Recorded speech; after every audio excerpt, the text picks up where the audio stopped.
Good evening, viewers, and welcome to The Price of Fame. My name is Lunga Tshuka, and I'll be your host. So, The Price of Fame is a podcast that focuses on the real stories about the journey to success, from the moment of realization of one's gift or purpose. And in these conversations, we aim to share the light on the hardships, the sacrifices, and the mindsets our guests have to overcome to achieve the current position in their career. And these are their stories. Tonight, we're going to speak about some breaking and some rapping and some graffiti and some DJ and some knowledge of self. And then we're going to speak about more breaking. Ladies and gentlemen, tonight's guest is a pioneer of the South African hip hop. Born and raised in Cape Town, Grassy Park to be exact. His journey with hip-hop started way back in 1982 with breaking, and since then, he's become an MC, an author, a community worker. He hosted events, he produced documentaries and plays, he spoke and taught at universities abroad and in South Africa, won numerous awards, and he shared many stages with the greatest of the industry. And of course, most of us know him from the legendary SA hip-hop crew called Black Nose, bringing you burning circles of fire. Ladies and gentlemen, please welcome to the screen the very talented, legendary Emile YX. Oh, that's a heavy intro, bro. It's all truth. It's all truth. I wish I could fully everything. There's so much more punchlines, just shut up just so that I can know for the live. But man, it's all true, and you know it's true. How are you doing, sir? I'm alright, actually. Just because I'm here in the Bay, I'm like obviously extra laid back. You know, things are very relaxed on this side of the world. So, but I mean, not much different from Cape Town. So, yeah. Yeah. Where are you actually right now, currently?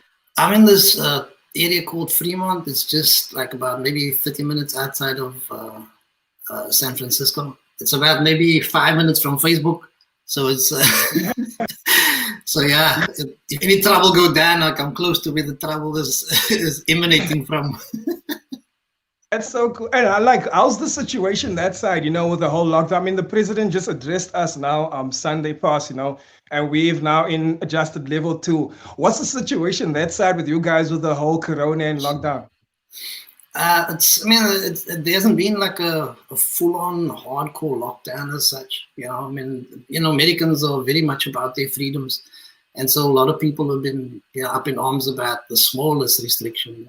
For me, it's like, feels like apartheid, So there's nothing new to me, But there's the different states have different rules and regulations, and like where I am is very very liberal, and so people listen to whatever the restrictions and the rules are, wear masks and keep their social distance, and because people work remotely, most people are home.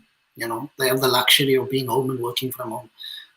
Which is, it's kind of unfair how it worked out, but like a lot of the people that are like doing the hardcore work are the ones that are being affected the most. Those who like really can afford to stay home are the ones that are avoiding it. So yeah, that's where I am, learning some new lessons. Must be. I mean, like you grew up and born and raised in Cape Town, and Grassy Park, and you've learned so much, and you've traveled also since like the 90s, or that you've been traveling and everything. I mean, but you've had to come home and you've had to always adjust or try to translate what you've learned. And sometimes, like within only my experience, I like visit Boston a lot because I have a brother that stays there. And sometimes it's hard to translate something because like, you feel like they are a little bit advanced. Sometimes when you go overseas, there's some advance in mindsets and sometimes technology. And then you come with all of this and it's so hard to like translate it. But like, if I actually look at what you've been doing, since so like at competitions and all of that, you've always been like trying to like, the major thing that you were doing was speaking about identity, and you've been and is always trying to remind people about their identity, be strong in your identity, remember your language, remember your roots and all of that kind of thing. And most of the time we were like, what is this man talking about? Not him again. What are you talking about, And he's like, you need to listen to your own music. You need to, and like, thing is, back then, when we all started out, our only references of hip hop, besides you guys, was like American, and also a lot of our rappers sounded American, and a lot of our dancing, imitated what we saw on that kind of thing. But you guys brought the flavor. But we'll get into that. But before we get to that, I want to know very much of that responsibility and that role that you felt that you needed to take on. But we get into that. Before we get into all of that, I want to find out, how is 2021 been actually treating you so far? Yeah, it's a it's a bit of a reality check, because I don't live in the like industry world, so I'm used to being at home. People think of me think of me as like this brother is like always doing all of these things, but I do it from home mostly, and so like there's nothing new to me to be like in one place, so I'm not shocked by it, but what I am shocked by is like the rawness of people's inability to be confronted with themselves, because like people lose them, like especially here in the US, like we used to losing their damn minds, man. All of these Karens and like all of these like fundamentalist brasser just flipping out all the time. so that was it was an eye opener to like the illusion of the land of the free versus like the racism of that happened during Black Lives Matter, and like the murders of those Floyd and all of the other brothers that were taken out, and sisters as well, that ironically are not mentioned as much, and so like I just went into like writing mode. I spent a lot of time just writing. I finished like 3 books in in that time, since last year, since I got here. I released one, the Reconnect the String. I was working on Black Noise, like a 4-part book about the history of Black Noise, because it's like next year's 40 years since we started it. And so like I took it in like sections of 10, and while I was busy like putting the final edit to making a Black Noise, which is the part 1, there's a section that stood out, which was about like our ancestral connection to hip hop, and I thought like to frame it, like before I put the book out, like let me have this conversation about all the parallels between like Bushman rock art and aerosol art and like b-boying and trance dance, and like, just like put that out there. And it was interesting because like public at different universities read through it, and I never cite people. I'm not that type of academic. I think citing is actually biting. So when they're like, I could quote this, but I'm like, nah, you didn't use someone else's references in your book.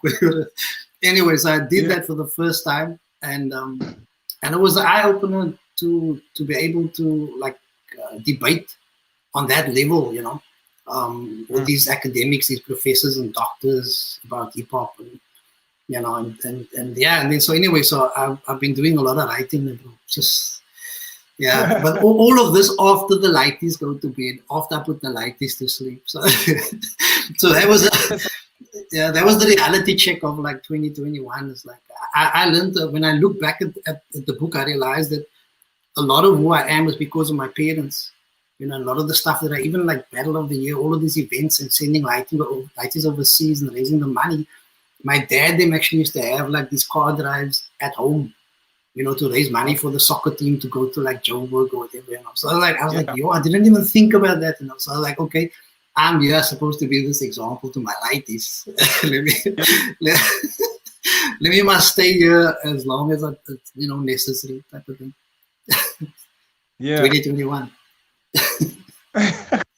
And your kids, like, are they into breaking? Are they like heavy into hip hop like you are, or are they like just finding their own ways? And like when you try to them, they're like, yeah, whatever. Nah, they don't even like. They have no idea. I mean, I to get them to like remember stuff. I wrote a rhyme for them. So like to brush their teeth and like wash their face, and but so it's all in a rhyme. So they like just rap, and then I'm like, yeah, okay, you know what you were saying that rap, you better go do that, So So they know that there's something that I do back in South Africa, but like I don't like I from my father is like a well-known soccer player, so I know not to push, like, you know, let your lighties do what you want them to do. I mean, he saw me like when I jam and he like joined in, but like I'm just do what you want to, you know. It's, yeah, if they drawn to that, they'll be drawn to it, you know. And and both my lighties actually, they like my son. We got this, like when we had it, we were like, huh? Because like the funny part is like the only reason that I like eventually had a light is I actually dreamt on a tour in Sweden. I dreamt about this lighty while I was standing on this boat. I was like, what am I doing here? This place is cold, man. Looking at the sunset on this boat. This is the dream, right? And this lighty come and she grabbed my hand. I'm like, yeah, whose lighty is this, man? And she's like, hey, don't be foolish, daddy. It's me, Mina. And I wake up in this like cold sweat. This is like years ago, like this in the like 90, 98, 99, somewhere there. So anyway, so I was like, nah, we're gonna just try and manifest this dream since. So my son's ticket, I'm like, huh? Nah, man, that wasn't in the dream. I was like, yo. So anyway, so to justify it, I'm like telling my wife, nah, Kiki, it was probably you, man. As me, no. It wasn't. So exactly. So my wife would do, nah, Kiki. She's like, nah, let's try for this girl. And so now Mina's here and she's cocknoting and yeah. Paybacking scene. That's so awesome. I mean, like she was a child, she just didn't say she was gonna be your first child, you know? Nah, exactly. So, but she's tricky like that also. So yeah, have you ever told her that story actually? Nah, they know the story. My son is actually Kai Jeevan. He's named, it's like the great source of life, and his name sort of comes from my wife and I met with Neville Alexander just before he passed, and he was like always telling us that like we're all from this great source, which the reference was Harib, the Orange River. So like I tell him that story, he's like, yeah, but you didn't dream about me. I was like, yes, it's just God winning. No, you set the bar too high when you said she came in a dream. I can make up a story. You must get second base. Listen, let's take it back to the beginning. Like I said, you started way back in 1982, but I'm sure the spark probably hit you before that. I mean, 1982 was probably your debut or whatever, but I'm sure who inspired you? Because how was the internet at that time, or how did you travel? Where did you sit? Because what internet, my bro? Yes, because when I stepped into hip hop, which was like around 2002, 2003, you guys were already big. Black Noise was a big thing already, you know, and they've been speaking about going overseas, and there were events like Battle of the Year, African in Daba, and something like African Hip Hop Cry, something, yeah, is African Hip Hop Cry, yeah? I'm getting the names confused, please forgive me, but there were so many events that you guys hosted, and like it was already big at the time, and I was like, since has this been happening, you know? And like you were our reference. Your team, like Prophets of the City, Black Noise, you guys made it to the TV. You guys came to our schools. So if it wasn't for seeing you guys and hearing about you guys and hearing on the radio and going to these events, I don't know where most of our hip hop would have started and how late it would have started if you guys weren't the pioneers and the front runners. So please take us back to your beginning. Who inspired? What sparked the light and the thing in the community and being like, guys, this is something that we can do as well? Yeah, I think, you know, it's like a variety of stuff that you see as cool. And my reference is always like Black America is the epitome of cool. You know, like I started roller skating because I saw like these African American brass on this TV show called Chips. Like a couple of cops and there's two brasses. They were like robbing places on roller skates. On roller skates near Venice Beach. I was like, you are on a roller skate like those brothers. So it's always like the cool stuff that I saw coming from the States. So roller skating and skateboarding, and, you know, a lot of that early like influence, like so people considered crazes, you know. I mean, like not that they in my mind they were things that I mean I still roller skate, I still skateboard, you know. And so like when b-boying, actually before b-boying came along, there was the whole like Michael Jackson era, you know. And so I you know do that on roller skates, and I go to the roller rink and I go, you know, gooi a paar moves in my socks once I take my roller skates off type of vibe. But like Aman was heavy shy to do it on my own. Like I'm more of a crew type of person than a solo person. You know, it's just, I just always had this thing about, you know, I was just generally extremely shy. I mean, only when I was much older, like when you always say that I was standing on stage saying, I was like, yo, my bro, that's not the brother that was at school, because I never spoke a word. I was like, nah, that's why we're actually dancers, right? We're expressing our thoughts with our body, which is easier than taking the mic as another story. You know how many times I had to stand in front of the mirror and practice that? And so, like the Michael Jackson thing, I didn't realize that, like, the steps that he was doing was actually taken from Black American dance styles on the streets, or from like, what's that, out of that show that was so popular back in the day in the US. I'm getting old, I can't remember the names of the show, but like it was a black show on TV where they would, like a dance show, like people would like do their different dance styles in a line and whatever, you know. And so the locking and popping Pete and those songs were all on that show, right? And so Jackson took from that, and I didn't realize. And so a lot of the early, my first crew was called Pop Glide Crew. And like that explains, we popped and we glide. We didn't break first things. We were just waves and what to say. And so, and all stickies that we saw on TV, man, like music videos. I watched that interview you did with D as well, because D also mentioned Rosano. I had like video recordings, you know, and like I was sort of in the same boat where I was lucky to get like to be able to record footage of this guy called what they call, the band's called Chic, and the song's called Hanging Out, and the bra in the video does like that sectioning of your arm that like break down the. I was like, and I didn't as I was doing, I realized, yo, this actually make up the wave. So he was sectioning. I was like, okay, then because he just did one arm, bro. So I was like, okay, if you like add the other arm, then it's through the whole body. So like because of, and video machines didn't have slow motion, so you had to rewind the whole time, freeze, pause. Until the tape was Fadala. So those are the first snippets that we saw, like in like music videos, you know. And I think one of the first, like D mentioned, Buffalo Girls by Malcolm McLaren. There was this band called what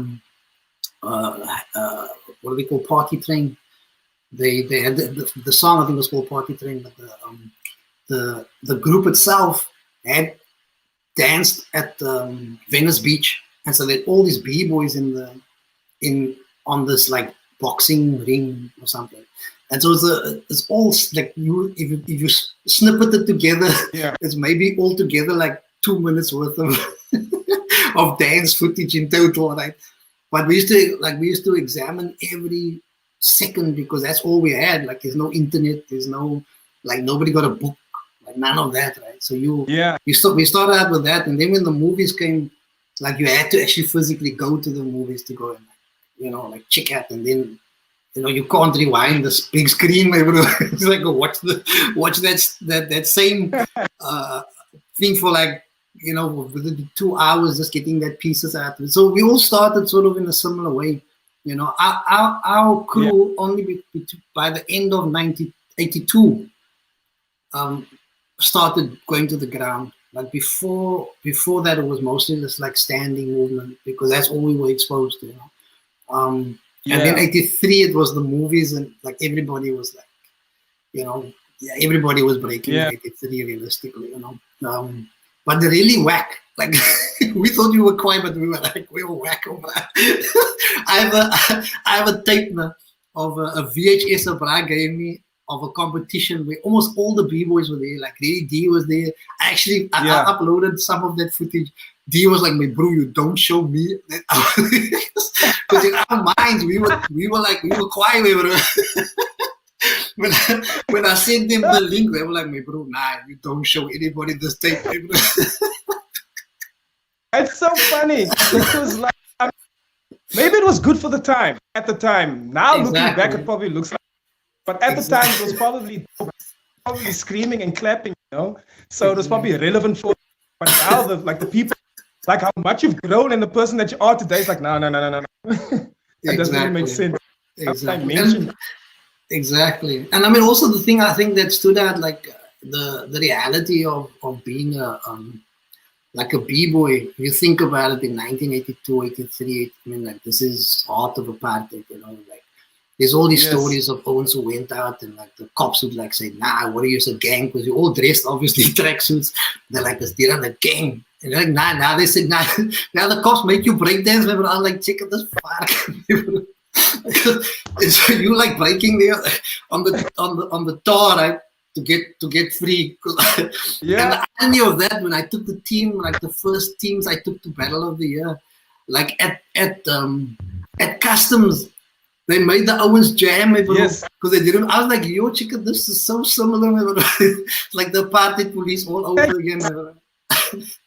In Zimbabwe, that happened in Zimbabwe, I think, right? When they went to a Battle of the Year in Zimbabwe, then they had to like dance to prove, like, "Yo, we're here to dance." You know? Yeah. Now they didn't even let them through after they showed them. They like turned them around. I was like, "That's so crazy." Yeah. Okay. So go ahead. Sorry, no. Yeah, I mean, the early b-boy crews pretty much lasted till about 85 because then they implemented a state of emergency in South Africa where you couldn't be in like more than 3 in a group, and most crews were like 10, 12 brassen. So if you go to town, you had to like walk separately with your brassen to like go to a jail, you know. And so the entire scene just started like dying out. And also mense were like, you know, clubs were like, this a jolly Jimmy. Like if you come in your tracksuit, they're like, nah, because the b-boys also used to like take up a lot of the space, man. And like, and then always want and the kinders started not coming anymore because like the brass weren't joining with the kinders, they were just breaking. So and the clubs usually worked on that vibe, like, you know, the more women they are, then, you know, the more Owens stick out. So like we got pushed out of all of the spaces, and then like about by 86, 87, Owens started rapping, you know.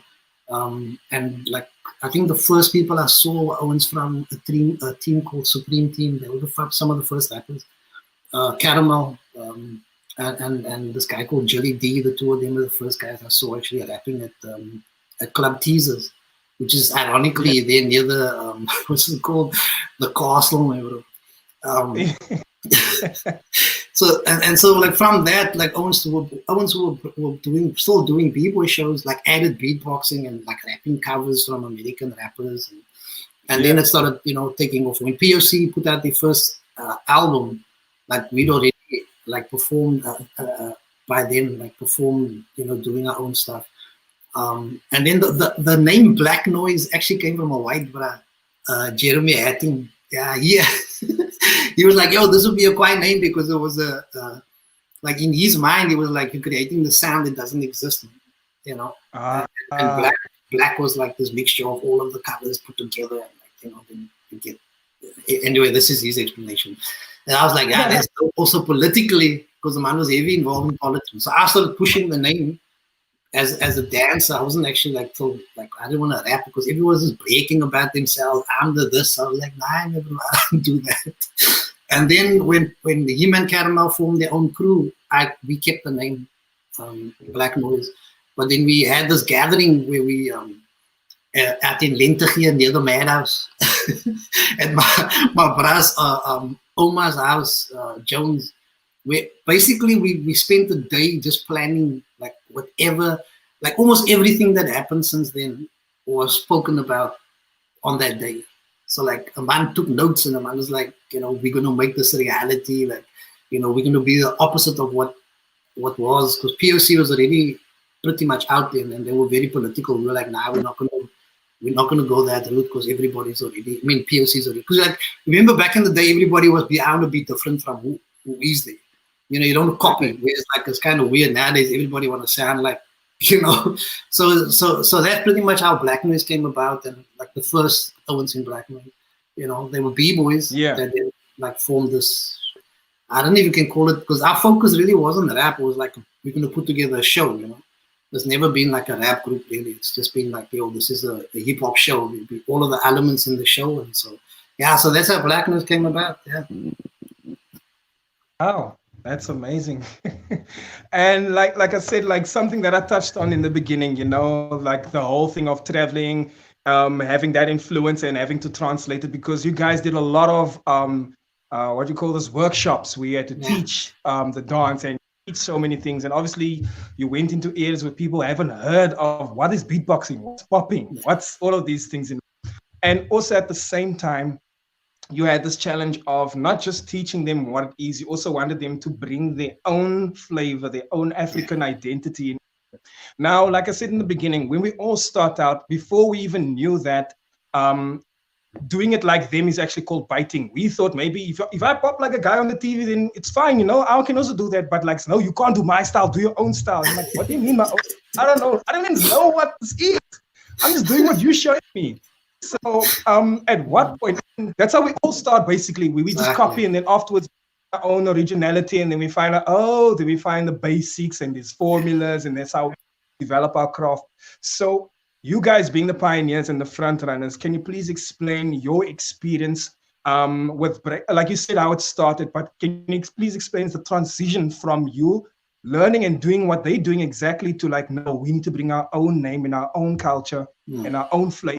And that's also pushed you to actually preach at these events, to tell the people, keep bringing your own flavor, bringing your own style. Stop trying to dance like the Koreans. Stop trying to dance like these people. And we never knew, like, what are you on about? That's the airplay. That's how we're supposed to do it. So can you describe when that actually became something of your role, of your mission, and the difficulties that you had trying to introduce that? Yeah. From the get-go, because when we signed a deal as Black Noise, like we had POC as an example. So I went and I spoke to Shaheen and to Lance, who was managing them. I actually did interviews with them for this book that I put together. Ironically, we were touring the libraries, teaching like this Bboy. So before we even like signed a deal, we were out in the communities doing shows, and you know, and as soon as the thing about like when you're B-boy, right, then it's you think and you do, and so it's different from with rappers, because rappers just like, yo, you can write and say whatever and then it's all right. So because you've come from a B-boy but like background, you're like, nah, Emile, what means it, bro, man? You know, you just said this now, and now why are you not doing what you're saying? You know, like yo. So now the same light is like keep you honest to your word, you know. Absolutely. So it's like. Yeah, so when we went to the libraries to go and like explain, like for me, I come from a teaching background, so I was like, they're like shocked by the reality. Like most men don't know what we're talking about. We're talking about hip hop. They like, nah, hip hop was no fun died, you know. Like I was like, nah, it's all of these things. And then it clicked. Like we in a little bubble, hip hop bubble, and like the majority of the country has no clue. So the only way for us to create like this industry or this following is to go out and go and teach people, you know. And so when we were at the libraries, like after that lesson, it's like, yo, I'll put together a book, like I interviewed Eddie D, and like he, you know, whatever he said, I like put it in the book as is. The book was called What is Hip Hop? Because that was the question. Oh, what is hip hop, my bro? I was like, okay, called the book What is Hip Hop? And I took pictures of the owners doing the moves, interviewed Shaheen about being an MC, and then put this book into that same libraries. And not even a week after we put the book in the libraries, the librarians called us, my bro, they stole the book, or they stole pages from the book and you replaced.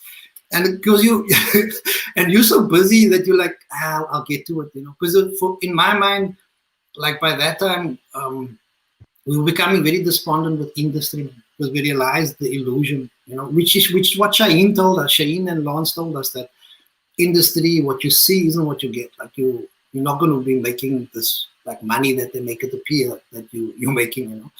And so we were like, okay, let's like just put the book out. Like the book was photocopied. I just photocopied and stapled that book together. So it was easier and also in Lighty's mind, it's like, okay, this is a photocopy. I'm going to just take this because there's no library, chappy, there's no cover, hardcover, not. So it looked very informal, you know, so to defend the Lighty stuff, I suppose. Okay. And so a lot of like the thinking back then was, how do we share this with as many, people as possible? And so at that same time, like when we toured and did shows, we do a workshop, we teach lighties in the community. So that's how the culture really grew. And a lot of times we just like, we come to your place, we'll sleep on the ground in someone's lounge, and like it means always like, yeah, we do black noise, why want to sleep on the, and for me it's like, if we didn't have that mentality, the culture wouldn't grow. Because like the idea of famous in people's minds is like, yo, my bro, they must know what dancing, POC, and black music had to go through, my bro.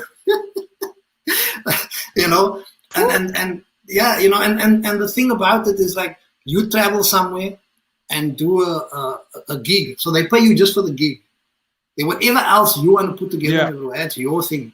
They're not going to pay you for go like do a workshop at the school. Like the school said, no, we got a PA. Now you stick it there.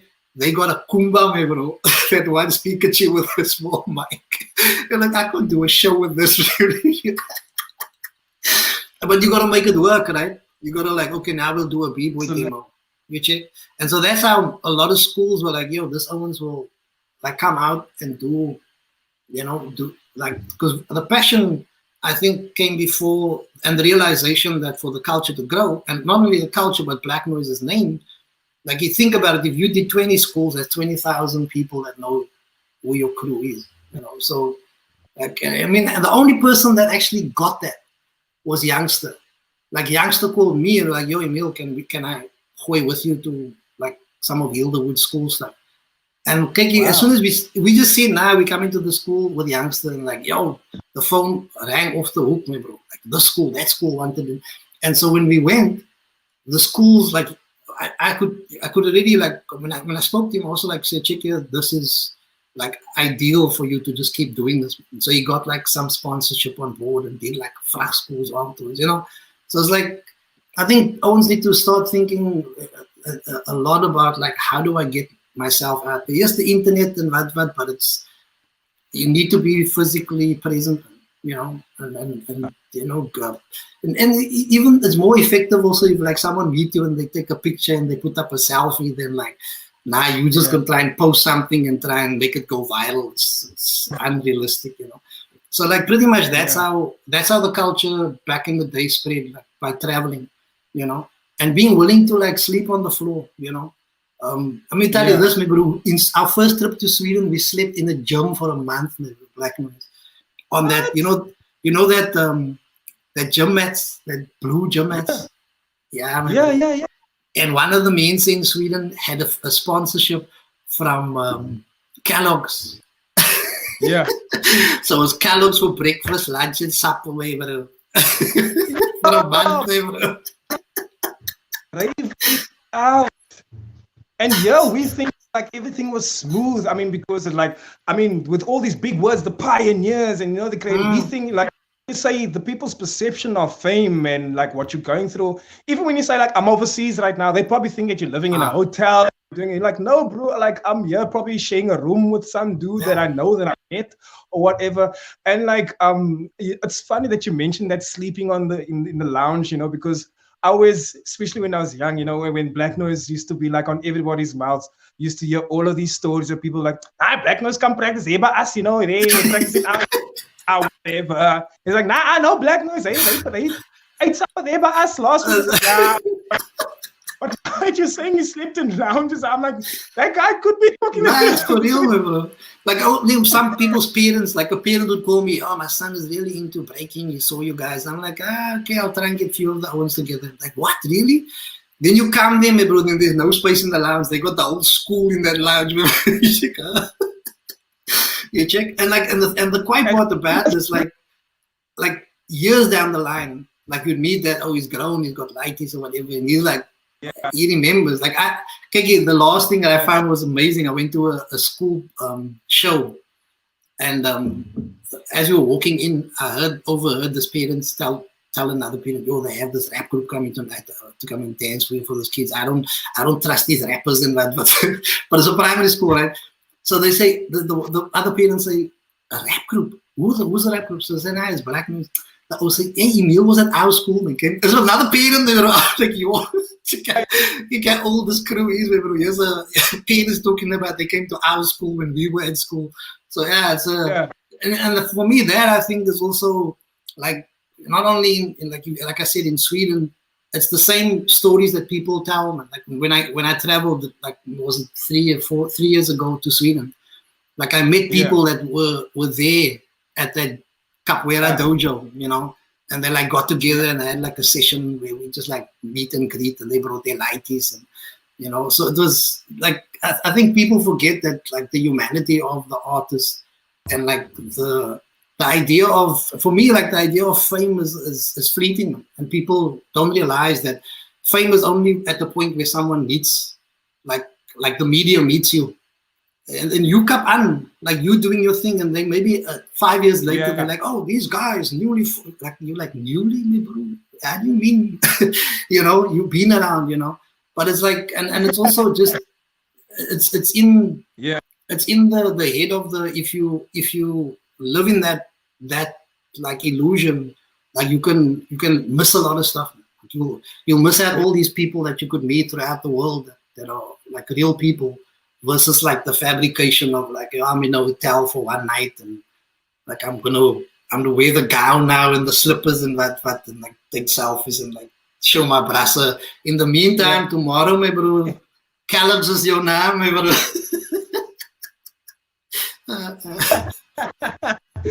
For all months. That is terrible. That is terrible. I mean.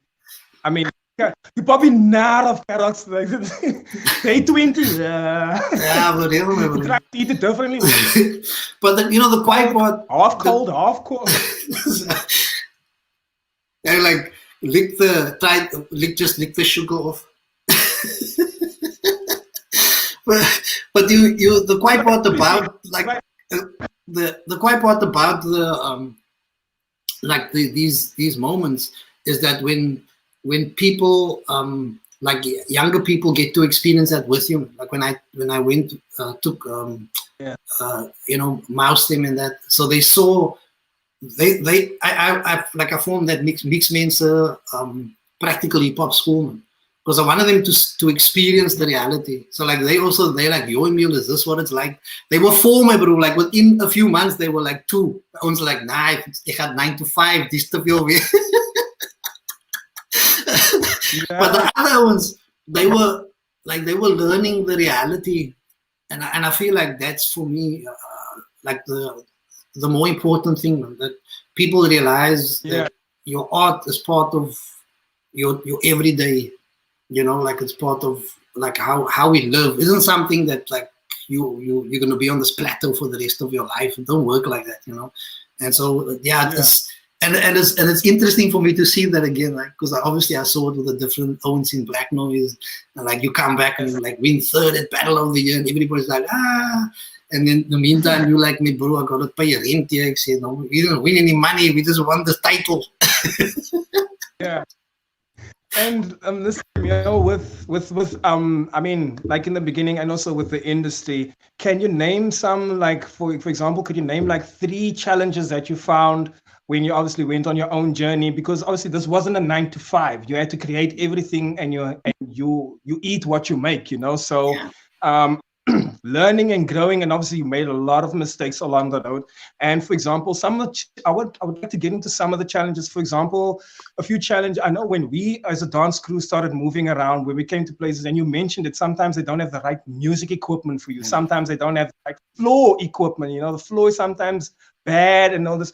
Could you name? And also financial education was a huge thing that we all lacked, because you do a gig and you have the money, yay, you go party, do whatever, you know, and you don't think of your sneakers, you don't think of a kit, you don't think of saving, you don't think of other responsibilities, you know, because most of us, we did this when we were young, so we didn't have to pay a rent really. We never learned anything about responsibilities and saving money and all of that. So could you name 3 major challenges that kind of like really knocked you on your journey that you learned now in obviously from and do a lot better now? Can you name 3 of those challenges that you've experienced? I think the first one is just like how do you put this? Like your ability to hold on to things, man. Like if you're gonna get paid, like to understand, like I have to save almost to a certain extent. So like you and not only see the value in the economics of it, but in the moment of it, right? So if you get a moment where you're going to do a performance, like to think about all of the ways that you can benefit from that moment, right? So, and by this I mean, like if you're a b-boy, like you're going there to share of yourself. So it's the only moment that you can get, like to share. I mean, if you think about it, like now obviously you can record it and you can replay and you can get more mileage, but like back then it was just that moment, right? So it's like, how do I get as much from this moment as I possibly can? And so that made you like, okay, the stage isn't good enough, but I see a spot over there. Can we ask everybody to move that? Because you don't want to leave, because people are always like, the event happens with or without you. So you must understand that like that moment is for you to find solutions to the problem. It isn't just like, I'm superstar, I don't need this, blah, blah, blah, And this will give you like I've done gigs in old age homes, It's like I've done gigs where like we have to question, like, can we say throw your hands in the air because the owns don't have arms and right? So like that type of like thinking of like the show, how do I include the crowd? It's not just about me. I'm winning over the audience, because that's people that's going to sustain you, right?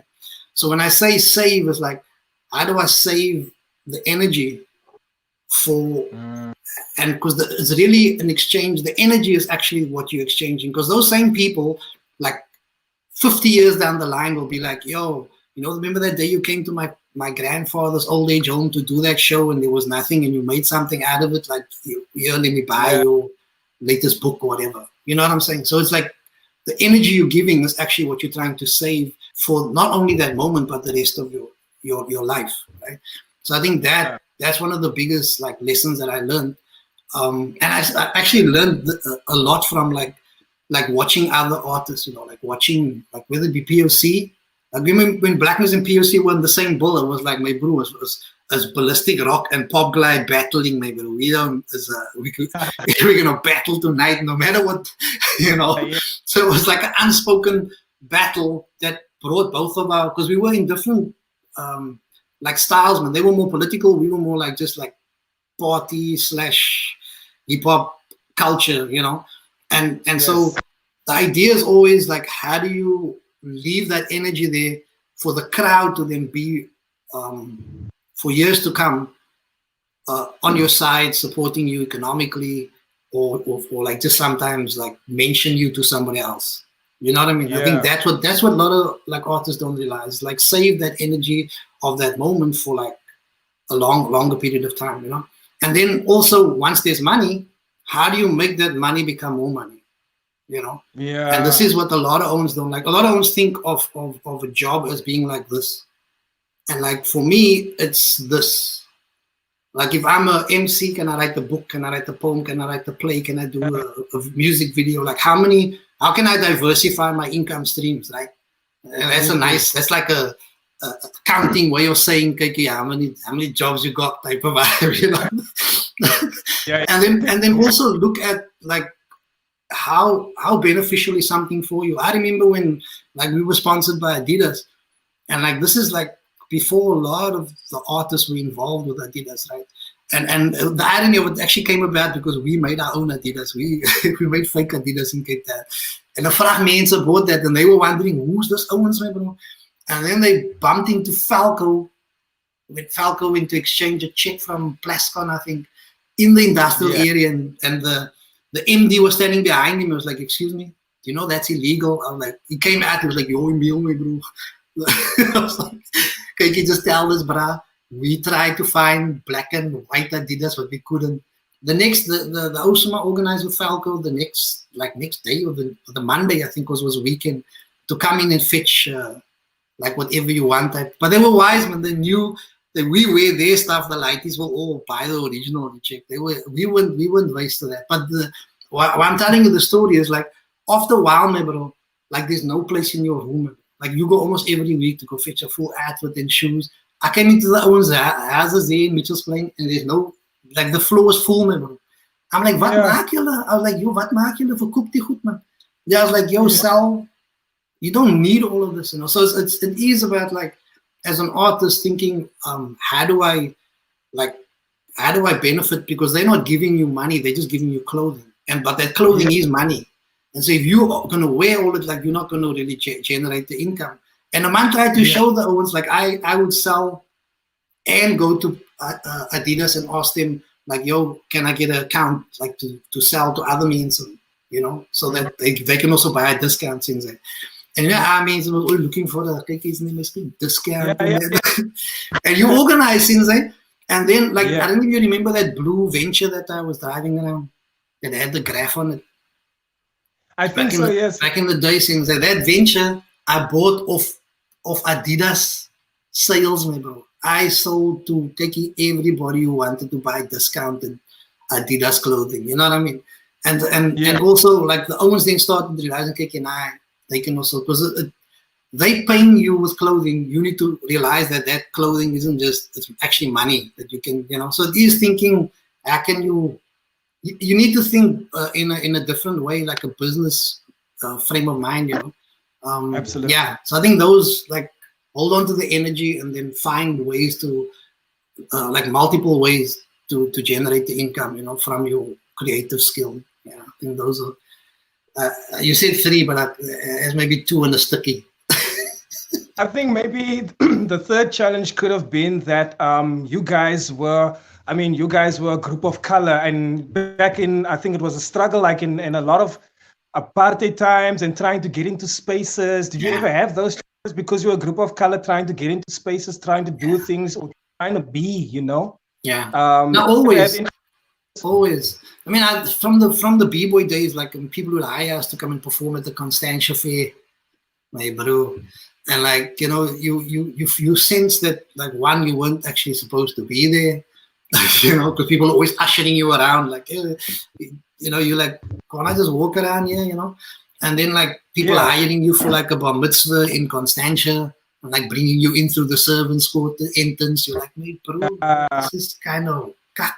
but it's the reality of that history, right? And then, if you look at the context of, like, you were like one of the first hip-hop groups, you 1/3 at the world B-boy champs, and then, like, you know, the rugby Owens are getting, like, money plus clothing, but you getting just clothing, you know what I mean? So it's like there's a racial connection to that as well, you know.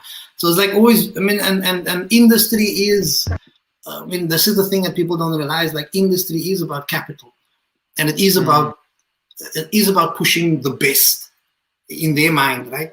And the best is never really the best. It's like who is willing to go that route, you know. And so you find a lot of the Owens will fall by the way because they're not willing to, like, you know, they were like, nah, ek gaan nie gefriet koppie, ek wil nie, nah, you know. But that's that world, right? I mean, D's cap says it all. Like, it is what it is, my bro. If you want something other than what is, then you must create that path, you know. So it's like, and capitalism is based a lot on race, you know. It plays and divides the masses of the people. And so, and ultimately only a few are allowed to prosper in it, you know. So if you think about all of the rappers, it's just a handful of rappers. You think of the dancers, like a handful of dancers, you know, like same like now with the like the Olympics coming up, like everybody's scuttling because they want to win a gold medal. It's kind of ironic. Like the whole world want to win a gold medal, bro. And like I'm worried about like the mental health issues that's going to come from like men supporting each other around the world for like this, you know, this gold medal. Owens from Africa, from South Africa, where the gold is. What a gold medal, a gold-plated medal on top of it. Yeah. Man, I guess it means a lot for other people as well. But Emile, could you share? You know, when people say hip hop saved my life, you know, and I'm sure there's a time when you actually like you can actually say like actually saved my life. Can you take us to some of your darkest challenges where you actually feel like if it wasn't for hip hop, I wouldn't have made it through, I wouldn't have pulled through this. So can you describe some of your darkest challenges that you've experienced and being the light that brought you out of it? Yeah, I mean, for me, like there's quite a few of them, because like stepping out of, you're stepping from the edge of the circle into the middle is like a b-boy analogy that we use in, or a world analogy we use when we in Heal the Hood. It's like you need to walk to the middle as yourself, like proudly yourself, and for you to step from, because everybody it's comfortable at the edge, man. You know, it's nobody's challenging you to be you, and like once you step to the middle, everybody's looking at you like, oh damn, absolutely. Now right? Exactly, like a full view of you, right? And so you can only really like step to the middle fully once you're fully conscious of who you are, you know, and that takes like contemplation and silence, and you know, and so like for me, like the very first time when I stood up was in 1985. Was like, yo, I got up in this wall full of Mensa where they were like insisting like Owens must go write exam in 85, and because of the school boycotts, and I got up and I was like, I don't even remember what I said. I was like, just I must say this, and like I got up and I like blurted out something, and I sat down and I was like, yo, there was a heavy almost like a self-enforced restriction that I placed on myself to never speak in public, you know. But once I did it, like I overcame this fear of speaking in front of people, you know. And so for me, like once, like that was almost, if it wasn't for b-boy or for stepping into the circle, I would never have done that, you know. So I feel like hip hop saved me from like always being quiet about when I'm confronted with, you know, issues, you know what I mean? And I feel like a lot of dancers are like that. You know, they have like the most amazing thoughts going through their head that they manifest in their body and make real, right? Like this is like, unlike rap, like rappers don't have to, like they can rap a whole like 16 bars and never make one of those words real. But when you're dancers, like I'm gonna like make this move real now and I'm gonna dive into this, and then they do it. You check.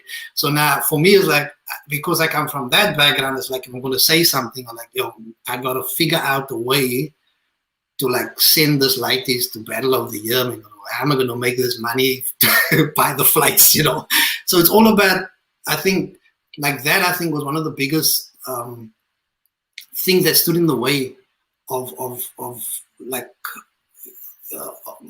my own development. Even though I was qualified, I became a qualified school teacher, I think it was still my involvement in hip hop that demanded that I make my words and my thoughts a reality. You know what I mean? And then like I think another big there are two more things. One is like I in about 2008, 2009, like I injured my back, my spine. I couldn't walk for like over a month. Like I was just like, I had heavy like sciatic nerve issues, and like I just couldn't stand up, and I was like laying flat on my back. And it gave me time to read a lot of like books that I had gathered, you know, and also like see the connections between like our spiritual requirement, like in my case, like what I feel I was sent to do. You know, I felt like I kept ignoring what I had to do. Like I kept like, yo, I can just go tour and make money, and like that's okay. I don't have to, you know. And while I was laying there, I started realizing, yo, that I'm neglecting what I'm supposed to do, which I felt was around education and speaking out about how education is like not really beneficial to Africans, you know. And so like this is, I mean, you heard me on stage saying parts of these things, but like I almost feel like South Africa is neglected to really address the issue of how do you liberate Africans? You know, how do you make the content of what we learn Afrocentric? How do you give us a sense of self-worth instead of like bring this international or European information to make us feel lesser than, you know? So for me, that was a big eye opener, because like while I was laying on my back, I was reading these books and I was like, my bro, there's a reason why you can't walk right now, you know? So there was, and also at that same time, there was a lot of infighting in the dance world, especially in the b-boy world, and I stepped away completely. Like around 2008, I was like, that's it. Like because I felt like I gave my back, you know, to the culture. Like I neglected myself, you know, and also it was time for like other people to step into that world, man. And because nobody else in my mind was really like, they felt like it's easy to blame someone else. Like the same D and myself, because we've been around such a long time. People like, yeah, they gatekeepers, and I'm like, my bro, gatekeepers. We don't even have a key. You don't have a gate. What are you talking about? This? It's someone else's room you want to get into, my bro. We don't even play there, you know. But you need to step away for people to see it for themselves, man. Like what they really confronted with, you know. And so it was good. It was good to like just no more like going battle of the years. Like, you know, Tanzel still occasionally like, you know, got involved, and like I just like, they look, I'll help this brassa from Lavendale and like show them what they're really about. But also I learned from like a lot of people, when I speak truth, they think I'm being a Debbie Downer. I'm like, this brother just he's making us feel like we can't. But it's like, it's almost overkill, because I don't want people to be shocked by the reality of the industry, you know. And no matter like when I do, because also that was the time I did that step up and step out at the reality TV show. You know, I don't even want to go there, because you know, I thought that we as Africans were in charge of television. Nah, man, same men from before, still running the show, man. Same money. Yeah. I was like, yo, this is. But the quiet part was I was getting to meet all these lighties from around the country, and like I remember sitting there like the lighties at the final. They're like, if can, they also like, yo, you know how many, the tiny came in, she's like, you know how many people are buying SMS, blah blah blah votes. So I told the owns in there, I was like, yeah, okay, take out your phones, multiply that number that auntie gave you by how much money that they're spending. The lighties couldn't even say the number, bro. I said, now minus from that amount, how much you getting as prize money? The tiny was upset with me. She was like, you Emile, how can you do that to us? I was like, nah, I'm not on that same team, bro. I must teach us own something here today. Anyway. There must have been like a conflict of interest, because I mean, you were preaching authenticity, all of that stuff, you know, and now you put in a position because of your status, you know, you put in a position like, no one could have been in this position better than you are. But in terms of like your core values, you know, put in a position where you guys, you're calling it reality, but the authenticity is very low, you know, that kind of thing. But sometimes you just got to do, and I spoke to Candace about this. Candace thought, and sometimes we got to do, we got to balance out what is for the brand, what looks good for the brand, and what's actually good for my personal values and how I feel about this, you know. Exactly. Sometimes we have to balance it out to a point where it doesn't make us actually feel ashamed of ourselves, but we're like, you know what, I wouldn't really do this, but it's good for my brand, so I'm gonna ride on that wave, you know. And sometimes you have to be like, no. Actually, I have to look at the value of what I'm trying to say, and I'm trying to portray myself, you know. So I'm sure it was like a conflict of interest for you at some point. Yeah, it was heavy. I mean, I initially I didn't want to do it. Like I was like, I don't want to do that, you know. And then like Tanzel is like very like this time in the history of dance type of guys, like, yo, this is the reality, like go check it out, see what it's about, you know. And like to a great extent I was like, yo, this is interesting of where it is, where we are right now. But it also, like, if I didn't do it, I wouldn't have seen the backlash from the you know, a lot of the people that I had like spent almost my whole life like bringing into the culture, you know. And like, because you live in a fool's paradise when you think like, yo, you've done all these things for the community is going to actually like have your back. And like the truth was like the back was broken. So you know what I mean? So it's a lesson to be exposed to that. And it doesn't, and the truth is that it doesn't really matter like what the thing is, you know. Because media generally, when media gets behind something, like the community, because there's a limited amount of exposure within like a capitalist realm. So people all fighting for that position. Everyone wants that position. Everyone wants that limelight. So you find a lot of people speaking ill, and also because hip hop is battle driven, so people don't realize that battle is actually against yourself, to be like better than you actually are. They like, nah, ek gaan vir hom uitvat, ek gaan sleg praat van hom, hy gaan sien my bro. Like so many years of hearing, hy gaan sien. I'm like, yeah, okay, quiet. That's all right, And so it was a like a good eye opener, of what we actually up against, and for me, like the essence of what Hildewood was putting into effect was to try and you mentioned like African Battle Cry, Shut Up Just Dance, African Hip Hop in Taba.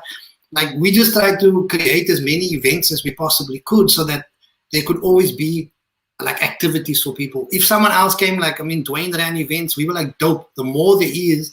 But that isn't how it played out. It's like, nah, we want to go only to his event. We don't want to go, nah. So now there was this, I was like, yo, this is, But it's again, like one of my biggest, like, intentions was to, like, try and get people to liberate themselves. Like, that's why I would say, like, dancing to your own music, understand your own heritage, your culture, be proud of who you are, so that when you see it for what it is, man. Like this capitalist like reality for what it is. It's always about the few. Yeah. So there's never going to be everybody's going to get a chance. Like I mentioned, the same with the Olympics. It's just another event. Like we have like 50 Bboy events around the world. The Olympics is once every 4 years, right? And it's just another event. But like people are so invested in this one thing that it makes you like, why don't we just pull, like, because we have, the circle has the power, right? I'm sounding like I'm teaching again. The circle, the circle is actually where the power is, right? Like we have the money. Like we identify that's quiet, and then we give our money, and then like a vacuum above the circle suck that money away from that. you get 10% and they take 90, So it's about like, how do that energy I spoke about earlier, like how do we save that energy for us? How do we pass it on to each other? You know what I mean? And that's a difficult part. I watch a lot of stand-up comedy, and I see like how it's grown from like how difficult it was back in the day to like now they got the duidelik organized vibe, right? But obviously there's also a ceiling, like, who's allowed, But if a lot of those brass, like if you think about a lot of owns back in the day, they just toured on their own. They just organized their own little club gigs. People like Dave Chappelle that just must stick at some club late at night and just practice his move. It's like to hold your own power, man. To be able to hold your own power. And he's like like this last thing he did. I don't know if you saw that thing where he explained to the Mensa how he was robbed from his show. And then how they, shouldn't stream that stuff. And then they put that stuff up and paid him for it. I was like, yo, that's power, man. That's what we need, Anyway. No, it's true. And we're running out of time, and I have so much more I actually wanted to speak to you. But we have to wrap it up, unfortunately. And so I'm going to bring you with my final. Also, I don't want to keep you all day. I could listen all day, but you still got to do your thing. And the kids are probably wondering, where Dad is at?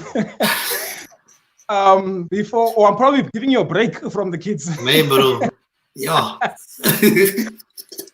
So I'm going to bring it to my final question with you. And this is the question that I ask every guest. I put you in my time machine, and I'm going to take you back all the way to 1982, or probably even before. And it's of you today, having walked the journey that you've walked, you've been a mentor to so many people. You've had so many mentors on your journey, and preaching identity and everything, and all the success that you've accomplished and experiences, everything that you have right now, you can only jam it into one bit of advice. I'm only giving you 5 minutes for the younger version of yourself. Damn. And that one advice to tell just one thing that he can always remember and be like, you know what, I just need to believe in this, and this is what will get me through. What would that be? Yeah, that's it. You never. No wonder the younger me couldn't learn anything. I'd say, what did I tell myself? To read. Okay. To read. Like the revolution is in books. The answer is in books. I passed myself a copy of my own books. Yes, yes, yes. And others, like this book I'm like busy rereading is called The Pedagogy of the Oppressed, Paulo Freire. Because I'm into education. So like to read as much as I possibly can, to be open-minded, to don't like, there's more gray than black and white, to, keep looking for as many answers as you possibly can find, and to be open to learn. To quote my brah, Polsky, to always be a student. Absolutely. Yeah. Yeah. And have fun, my bro. Roller skate and skateboard and breakdance and what and beatbox. Yeah. Have fun, because it's going to be very colorful. You're going to meet so much people. You're going to travel. You're going to see the world. So there's lots of fun to be had. But at the same time, read, because that will be your foundation. That will carry all of that stuff. And write. And write. Yes. Express yourself also. Yeah, that's absolute. Well, thank you so much, Emile. I mean, I've had a lovely time chatting with you. I would say tonight, but it's in the afternoon for you. Yeah. And before I let you go, is there anything else that you'd like to say, like any last message that maybe I left out, or something that you'd love to share with the viewers, or anything? Just dream as big as you possibly can, and listen to your dreams. My daughter's an example of a dream manifested, you know what I mean? So, and our ancestors speak through dreams, so don't be afraid of your dreams. Try and manifest those dreams, because they seem ridiculous. Like if I look back at like what we spoke about there near the madhouse in Lentegeur, and what we manifested, it's been a journey and a half. Absolutely. Absolutely. Thank you so much. And for those who are not following you just yet, or would like to be part of your journey, I'm sure, did you already release Making a Black Noise, or are you still going to release that? Yeah, that's going to probably by the end of this year, there will be the part 1. It's 4 parts to it. And I'm creating it with each book. I'm creating an album with the Owens from Mixed Mensa. So yeah, it's going to be interesting. Cool. So can you please drop all the social handles where we can possibly find anything that you're doing, like if it's on Facebook, Instagram, or Twitter, even on Tinder, find your information. Just search for Emile YX on any of those, like Facebook page, Emile YX, and I most of the communication is usually through email. So it's again Emile YX at Gmail. So no question mark on that one, because they want to lie you to put the question mark in, but question everything anyway. Yes. All right, thank you so much for being here. It's been a really, really good time getting to know your true story. I mean, we've always admired you and see you like on stage and doing your thing. So it's actually good to have a proper conversation and find out where was your mind at and what made you who you are, and just find out more about your journey. It's been awesome. It's been amazing. I've enjoyed my time with you. Thank you so much. And this is the part where I say goodbye, and may you have a lovely day further. Thanks, man. Keep up. Cheers. All right. All right, ladies and gentlemen, that is it from Emile YX, and that's it from me, Lunga Tshuka, your host. And like I always say, let's keep the entertainment industry within South Africa the most supported by locals, because local talent is liquor talent. All right. First and foremost, I want to take a moment to thank each and everyone who's been sharing and the likes and who's been increasing the subscription. It sounds like a hospital subscription or something like that. But thank you. I appreciate you guys. I see you. And like I always say, it does so much for when we're building our brand.